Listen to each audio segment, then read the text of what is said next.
Well, good morning and welcome to our Family Ministry Sunday here at Redemption. It is awesome that you are here. My name is Drew Thurman. I'm the Family Life and Teaching Minister here at the church. I get to lead this awesome team that leads your kids birth through high school in ministry and leads them towards Christ. You got to see just a few examples of our crazy summer, how amazing it's been. And we're always excited about this Sunday every single year because this is a chance for us not only to spotlight what God is doing, some of the successes and some of the victories that we're having, but also a chance for us to encourage and challenge you to partner with us to raise Christ-centered kingdom workers. The reality is we only have a very small influence. We only have a little bit of time. And this only really works if the home and the church come together, if we partner together to raise your kids in the Lord so that they can become Christ-centered kingdom workers. And so we're always excited for our chance to get an opportunity to do that. And that's what this is all about this morning. It's going to be a little bit different, as you might notice. I'm not up here by myself, kind of have a cool discussion that's going to be taking place here a little bit that I'm excited for you to hear a little bit about. Rocked a lot of people's worlds in the first service, got a lot of great things from it. Excited to do the same this service. But before we get there, I want for you to get a chance to meet these three couples. We picked three couples in three life phases, okay? And I say that very politically, not to say that you're old, but just that life phases, okay? So our wise group down there at the end. So anyways, I'll give you a chance to start us off just introducing yourselves. Absolutely. My name is Ben Miller, and this is my amazing wife, Amanda. We've been married for 10 years. We have two kids, Daniel, who's 9, and Abigail, who's 7. Probably about a year and a half ago, we followed God's calling to Camp Ileana, and we picked up and moved there, and ultimately here at Redemption. I'm Brian Self. This is my lovely wife, Cassie. We've been married for 22 years, and we have two daughters, Holly, who's 19 and starting her second year of nursing school here at VUJC, and Hope, who's going to be 17 in just a few days and just started her junior year of high school. And we've been coming down to Redemption for about 5.5 years, and we live in Shoals, so we're really excited to see what God has in store for our home county with the Lagodi campus this fall. And we are Dan and Karen Smith. We have been married for a long time. How many years is that? We started coming to this church on the first anniversary. Worked for several years as volunteer youth ministers here. We have 2 children, grown children obviously, and 4 grandchildren. Very nice. Well, thank you so much. Well, we're excited to have them here because we're trying to expand our influence as a family ministries team and bring some other people into that circle with us. Reason why, when I first got into ministry, I remember being 22, I'm single, not married, not dating anyone, and about my second week on the job, I started getting calls from parents in my junior high and high school ministry asking for parenting advice.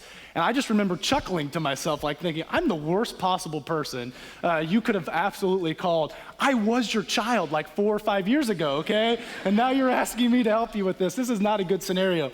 But I started to realize over time, like, people were looking to the church for spiritual advice for their kids and for their families. And really honestly, that has continued my whole time in ministry. The problem is, and there's a little bit of a paradox here, that the church typically hires, kind of church-wide, typically hires people that can relate to students and kids. So we end up hiring a lot of young people on our teams. We're very reflective of that here at Redemption. We have a very young team. And in the process, while we're able to do some incredible ministry for those kids, for those students, in the process, we oftentimes fail at really being able to partner with and equip parents to raise up Christ-centered kingdom workers so that they really feel like they've been poured into as they know what they're doing. I was getting those calls because parents really didn't know, or even if they had a kid that was already a little bit older, every kid's different, and so they were looking for help. Our church really wasn't equipped for that, and so we said, you know what, as this Family Ministry Sunday's taking place, we want to circle some other people into that influence and bring some other people into the discussion that have been there. And as you're going to hear from them, they're not perfect, okay? They make mistakes. There are no such thing as perfect parents, but they are intentionally trying to partner with the church to raise Christ-centered kingdom workers. And so I think they have some great things that they can speak to you this morning. In fact, we're going to kind of have a discussion here about 4 major ways that you can partner with us. They're right there on the front of your bulletin, ways that hopefully that you'll begin to kind of memorize, or maybe things that you can take away. And that's in modeling, minutes, moments, and mile markers, okay? I'm going to explain each of those as we dive into them, but I want to start with that first one, which is just modeling. And this is the idea that we as parents, as the family, take up the obligation for our own kids to model Christ-centered behavior. That we don't just kind of occasionally take them to church, though church is a part of it. We don't just occasionally take them to church or just hope that they'll end up being moralistic good people, but that we do everything we can to model Christ-centered behavior so that our kids can get older and know Jesus personally themselves. And so enough of me talking. I want to bring you guys into this conversation. What have you done intentionally? And you're going to hear that word a lot, intentionally. What have you done intentionally, each of you, or what are you doing now to model Christ-centered behavior, to model kingdom-minded behavior for your kids? Maybe we'll start with our wise couple down at the end with Dan and Karen Smith. I suppose one of the most eye-opening experiences I had when our kids were growing up was when I heard my words, my attitude, my phrasing coming back to me from my kids. And it sounded a whole lot different than I thought it sounded when I said it. So I think it's really important that you recognize that you have little parrots there, and they are learning what their attitude to life will be based on what they see in you. I would say that they have to see your passion for God. And your passion's going to dictate your priorities and how you live out your life. They're going to know your priorities by what they see you do. We have the advantage of looking back at our 2 grown children and knowing how those decisions played out. And I'll just tell you that our daughter and her family work in Poland for a month with Jewish Holocaust survivors and Ukrainian refugee children. They also have a ministry to infant loss families because we lost our 2nd grandchild. They're the ones that go to the hospital. In my son's life, he's a youth college minister, worship leader, is now working with a ministry to Rwanda. So I will tell you that they came to know who God was, not just by us, but what they experienced at church, which is what we're going to talk about. And I like your word of passion. We've talked about it and said, we want to be contagious. We oftentimes, when our kids are younger, we just take for granted, they get up, we get them dressed, they go where we go, and that's it, and church and service is a part of that.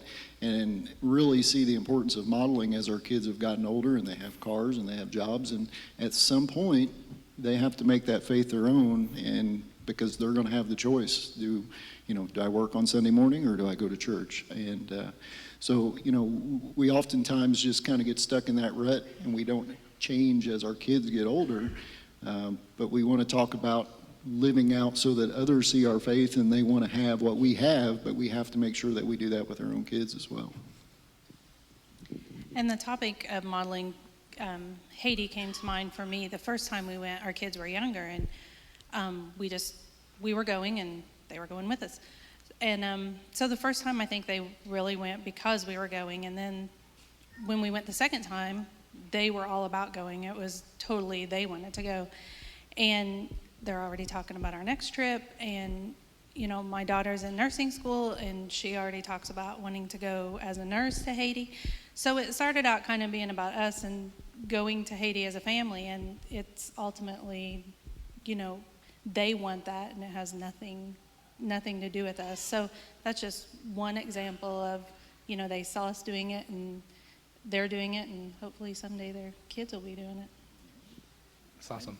I think for us in the elementary stage, it's really things that have worked really well for us is changing the attitude to not that we have to go to church or we have to go serve at church, but it's we get to. And I think that's really helped us is just really building that up and saying, we get this awesome opportunity to serve in God's kingdom, whether it be just around church or serving in church or at our camp. And so that's really helped us out quite a bit. And I know for us, making that decision to move, which we moved an hour and a half, it wasn't far, but we had always been around my family 5 minutes away. And so telling our kids and them bawling their eyes out was not the reaction we wanted when we said, we're moving. So it took literally up until about March of this year, so right at a year, for our kids to finally say, we're so glad we live here. And it was that attitude of saying, we get to be here. So many kids want to be who you are. They want to live at camp, and they want to serve at this church. And most recently, making the decision to go to Redemption in Lagodi, Daniel said, why do we have to change churches again? And Abby said, and I kind of missed this. So we explained this to them that we are missionaries. We don't have to go overseas. We can go to Washington and be missionaries. And so that's where we're going to go. So fast forward to now, Daniel's asking why we got to go to Redemption in Lagodi. And Abby said, because we're missionaries.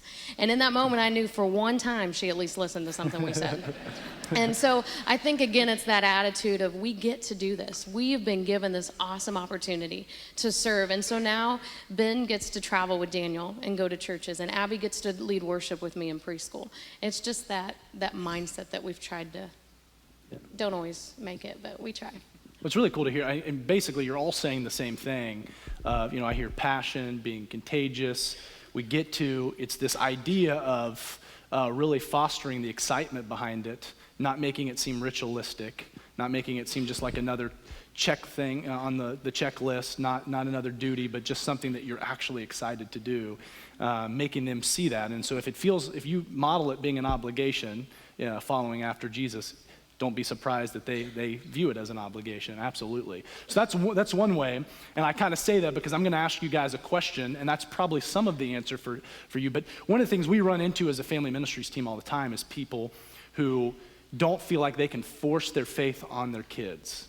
And so they I don't want to make them go to church, or I don't want to make them read their Bible. I don't want to force them into prayer. We kind of force them towards other things, but faith we're not allowed to. And so maybe what would you say to that in modeling? Like how do you handle that scenario? Especially some of you have had teenagers, you've got teenagers now. What does that look like when your kids seem like they're not as excited about it, even though you've tried to make it that way? Well, that's certainly a tough situation, and we all find ourselves in that at some point in regards to, coming to church or service or what have you. And for us, it was always easier when we included others. It wasn't just the message they were getting from us. We really liked, with the Well and them having the same youth coach all throughout all their years of junior high and high school. That was a relationship that they built for themselves, and it was their own. It didn't have anything to do with us. And, it didn't take long once they got that relationship that they wanted to be here. They pushed to come, even to the point of, driving themselves down on a Wednesday night if we weren't coming down for something else. So it's really just about making it more than just you telling them for us. So you're saying expand your circle, bring other Christ-centered kingdom workers in. So it's not just mom and dad, who they're probably going to rebel against somewhat, but bring some other people in. I like that. So very nice. Well, I actually kind of want to conclude this point talking a little bit out of Scripture. This whole point comes straight from the Word of God. There's this great moment in Deuteronomy where God's actually speaking through Moses to his people and kind of setting a precedent. He's going to give them some commands of some things that they need to do and how they need to understand following him. It actually became a prayer for the Jewish people called the Shema. But I've always loved the words, and I think it really is should be the center point of how we try to live as families and as parents. It says in chapter 6, "Listen, O Israel, the Lord is our God, the Lord alone. And you must love the Lord your God with all of your heart and with all your soul and with all your strength. And you must commit yourselves wholeheartedly to these commands that I am giving you today. Repeat them again and again to your children. Talk about them when you are at home and when you're on the road, when you're going to bed and when you're getting up. Tie them to your hands and wear them on your forehead as reminders. Write them on the doorpost of your house and on your gates." And he's saying this, man, you've got to model it. I want you to understand what I'm calling you to do today. I want you to model it every day. But there's also something in there that kind of transitions us to the next point where he talks about specifically carving out minutes. And we don't want to confuse this with moments that we're going to talk about in a minute, but minutes where there is a strategic time weekly, hopefully even daily, for discipleship time. That can look like a lot of different things. We've talked a little bit about church, but maybe it can be getting in the Word of God together. Maybe it can be in prayer. Maybe it can just be around the dinner table. I think sometimes the most holy thing that we can do is just eat dinner and build a relationship. Maybe it's some time you've carved out to spend and go on a date night with one of your kids. Whatever it is, make sure you're doing the best you can to let your kids see you love Jesus and carve out time to spend with them and spend focused on him. So maybe, what have you guys done to carve out minutes, or what are you doing now to maybe carve out minutes? We'll start here with the Millers. Yeah, I know that's something I'm really passionate about.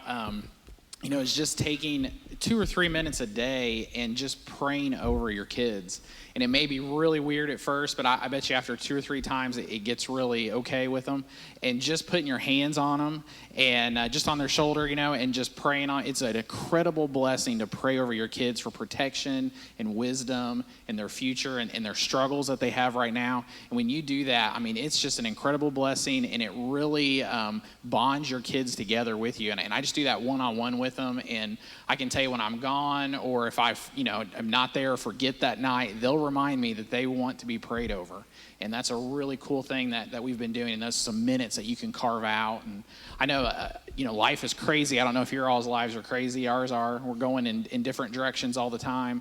And one thing, too, I found is just grabbing one kid at a time and just going out to eat and just focused right on them, of what's on their mind, what's going on. Just take them, and it can be just a quick bite to eat. And that's really been a good time to carve out some minutes just for them, to be focused on them. So, one thing. I think for us, our kids being older, but, praying for them, that is major. And a thing for me having teenage girls now is to see them pray with each other, or to pray for somebody, to just, to know it's just not me doing it for them, that they're now living that out. And a time for us is around the dinner table. We don't get to do that often, a couple times a week maybe, but it's amazing. You give a teenager food and they just open up. My 16-year-old, we can get more out of her around the dinner table in just a short amount of time than we sometimes do collectively the rest of the week. And we, have to raise our hand if we want to turn to talk, because she doesn't stop. But it's just amazing just sitting there listening to her. Sometimes we forget what she's even talking about, but you can learn so much just by listening. It's not always something that we have to be telling them. Sometimes it's something we get out of just listening to them. That's a great point. When I think about minutes, I'm looking back at a whole lifetime with these 2 kids growing up, and we weren't the sports family. We were the adventure family. We camped out in the Rockies and built a log cabin here, and that's a long story. And we were the music family. We were the family that learned harmony and sang in the car everywhere we went. We were pretty irritating. But the reason I say that is because there was a huge chunk of time just spent doing things with them as a family and at church. And this was really brought home to me just a few weeks ago. My son and I were talking about a particular difficulty in ministry. And he says, well, Mom, I just do my best and let God do the rest.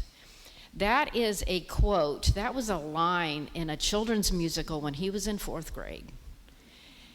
We worked for 9 months on that. They knew that so well. They were doing things in character ad lib. I had no idea where they were going with stuff because they just ran with it. But he learned so much just from that huge chunk of time. That it still guides some of his thinking and some of his guiding principles today. So what they learn at home and what they learn through children and youth ministries here just can make a huge difference in what guides them the rest of their life. Well, maybe a follow-up question just to the 2 of you. If you guys don't know, Dan and Karen actually lead a ministry for young adults. They do a conference every year called Best 8 Days. So you see the fruit of a lot of parenting every single year. Do you see the absence of this at times, the minutes that have not been poured in? Yeah? Maybe share on that real quick. I see it cut both ways. We have students that are just really focused and on fire and want to run with their faith. It's really encouraging. It's really cool to see them do that with each other, and that's a direct outcome from what they have learned at home and in their youth ministries and in their church family. I've also seen students who are clueless, that have never learned to think for themselves. We're actually seeing a lot more of that, a lot more immaturity, and they really haven't articulated what their faith is. Now, that's okay, because that's one of the reasons we're passionate about doing that week for them, is let's talk, let's be challenged, let's refocus, what are we going to do from here? But we see students at every phase in their life, and you can pretty well see a big difference in the style of parenting and in their involvement in youth groups or lack thereof. You can tell. That's awesome. Yeah, thank you so much. Yeah, I love listening to what you guys are saying, even starting with Ben and Amanda talking just about the fact that people are busy. I'm always amazed at, how families do it all with sports and school and all these hobbies. And so it might not always be this, everyone sit at my feet as I open the Word of God and a beam of light's coming from heaven, straight on the Word of God, but more just a chance to just say, hey, I'm going to do everything I can to carve out time for my kids. And hopefully through modeling as well, those minutes are going to be maximized, and we're going to see some incredible fruit from that in their lives. So awesome. I really like that. Well, the next one, again, not to be confused, is moments. And this is where you kind of utilize the moments that are already happening in your life and just bring them as a teaching moment to your kids. So whether that's life has just been really tough at school, and something's going on, you use that as a teaching moment, or there's a big fight in the family, or maybe they saw a movie that you didn't think was going to be as bad as it was, and you use that. Whatever it is, maybe utilizing that as a teaching moment to bring them back to Christ-centered attributes and behavior, kingdom-minded things. So maybe speak to that. Where have you been able to, or maybe struggled to maximize those moments? And we'll start again with the Millers, maybe. Well, for us, I'd like to say that I grew up in a normal family, But I did. I came from a really awesome family and really thought that we had it all together. We were at church all the time. We were serving, and life was really good. Ben and I have been married for 10 years, and life is pretty good, we have our ups and downs, but it wasn't bad. And about, 4.5, I don't even know now. I try not to keep track of it, but I think it was about 4.5 years ago. My world was totally rocked when I found out my parents were getting a divorce. And I went through every emotion possible. And I found out, I drove home, I think I might have talked to Ben the whole way home, and I get home and I just remember the moment of standing in my kitchen, bawling my eyes out and really mad, and Ben just grabbing me and just hugging me, and I remember him saying, we'll get through this. And also at the same time looking over and seeing my kids who were really worried about what was wrong. And in that moment, I realized I have a choice to make. I can either learn from this and let my kids see how I can handle one of the hardest moments of my life at that point, or I can really mess this up. And I knew I needed to do it for myself, but I needed to do it for them too. And so we did. We had some hard moments. There was a lot of anger, a lot of I want to distance myself from everything. Let's not go to this family function. But we worked through that. It's gotten better. The hardest part probably still to this day from it is every once in a while Ben and I will have an intense conversation. And because he's wrong. But besides, I might be every once in a while. But when we, I'm not repeating that. It's recorded. But when we do that, if Daniel's around, he'll say, are you guys going to get a divorce?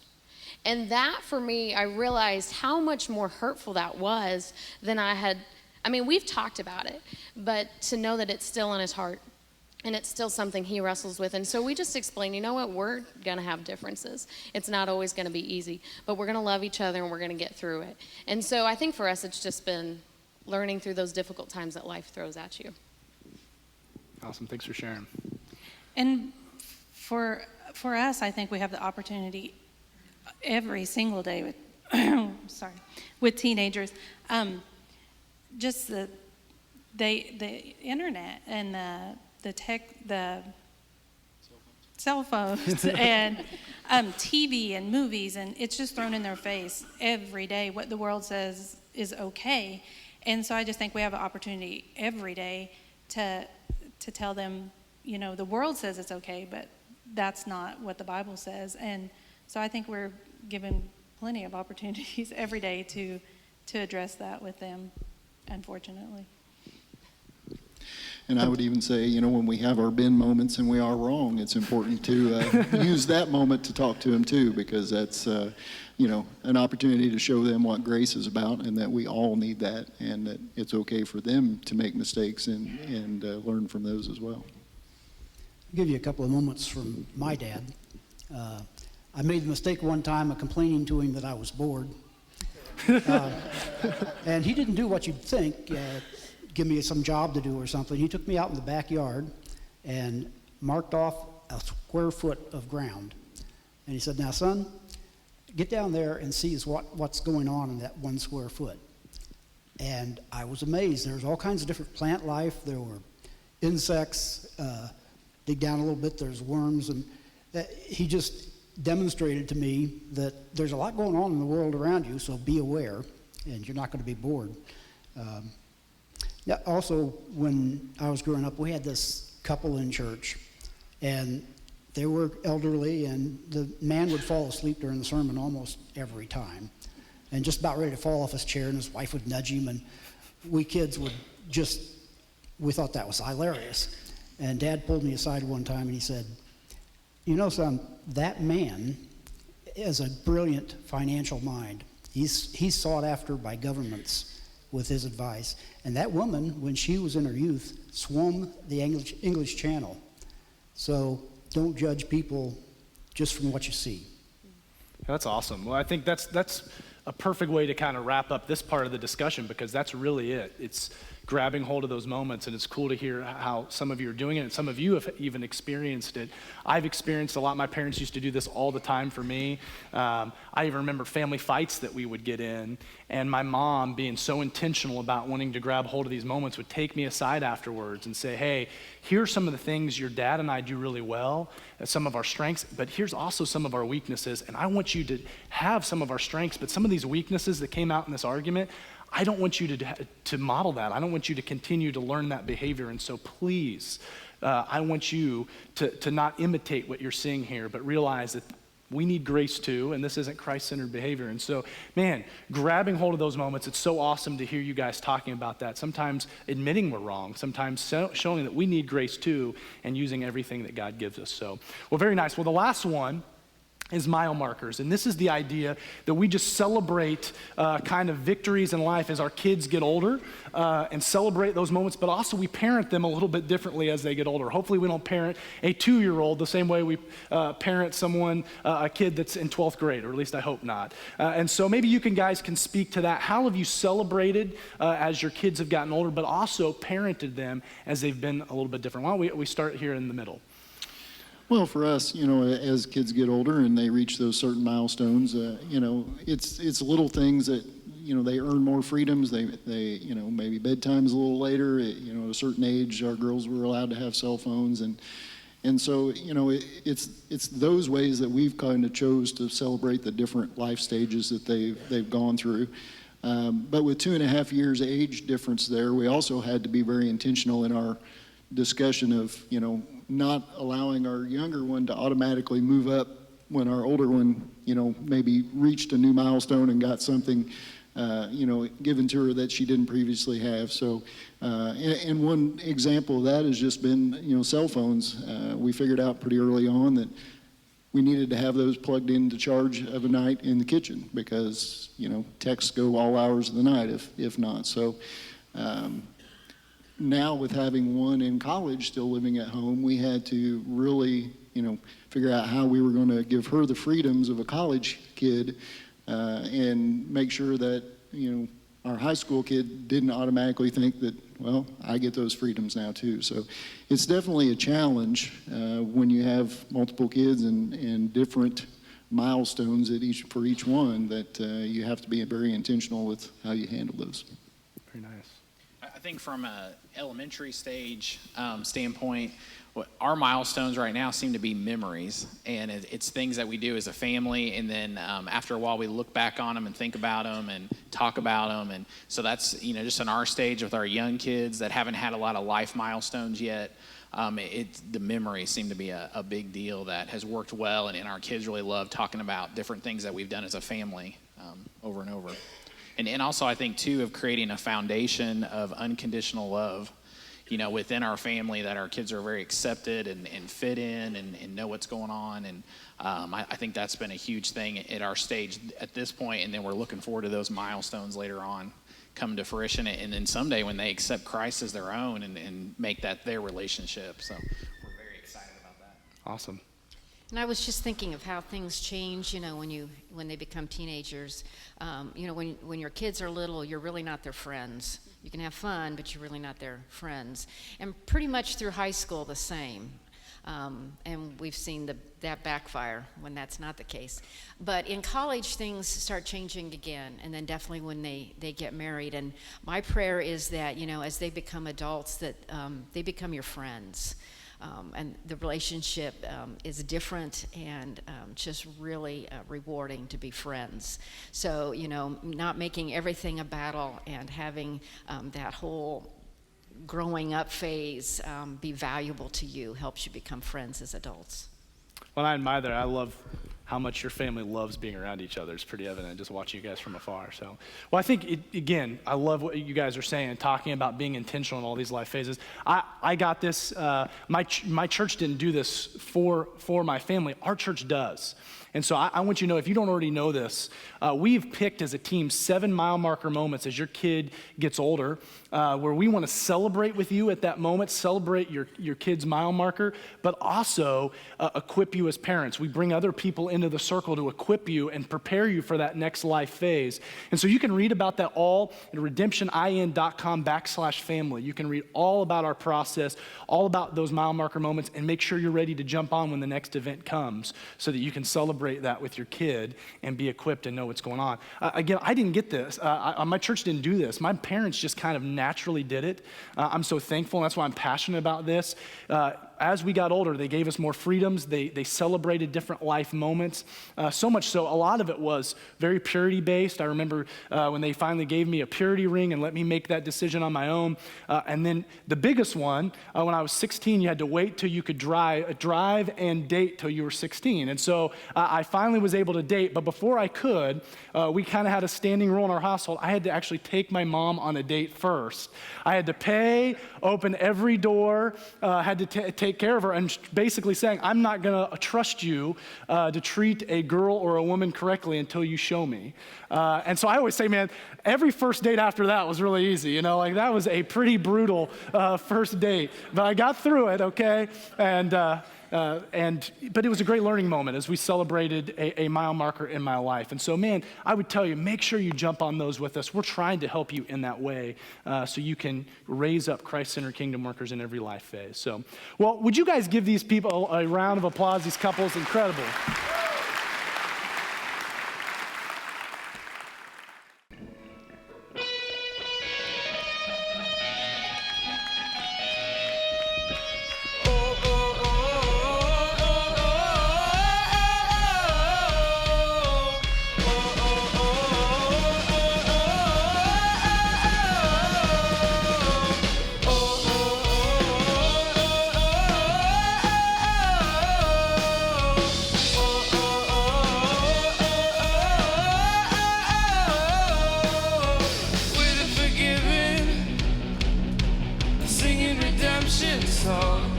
There's a fire that burns inside, a fire that burns inside. Nothing can stop us, we'll be running through the night with a fire that burns inside, a fire that burns inside. We are the freedom generation, singing of mercy. You are the one who set us all in motion.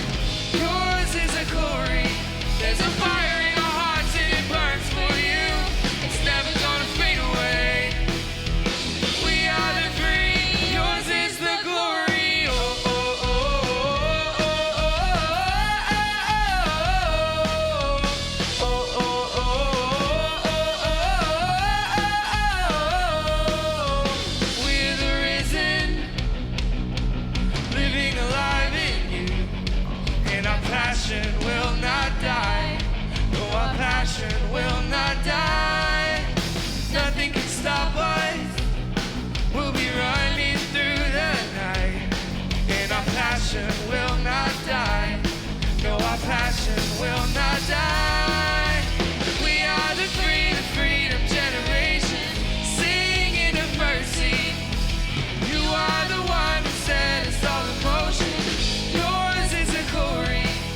the fire